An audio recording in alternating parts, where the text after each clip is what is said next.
Hey everyone. So yeah, in this video, I'll show you how to design interactive presentations in Canva using internal links step by step.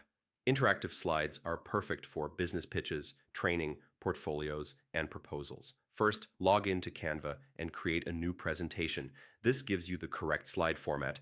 Design all your slides first by adding titles, content, images, and visuals. Having everything ready makes linking easier. Add navigation elements like buttons, shapes, or text. These will act as clickable areas. Select a button or text, click the link icon, and choose a specific slide number. This creates an internal link inside the presentation. You can also create menu slides or back buttons to help users navigate easily. This makes your presentation feel interactive instead of linear. Preview the presentation and test every link carefully. Make sure each button goes to the correct slide. When ready, click Share. You can present live, share a link, or download a clickable PDF. Quick tips: keep navigation simple, use consistent buttons, and avoid clutter. Clear navigation improves engagement. And yeah, that's how to design interactive presentations in Canva with internal links in 2026.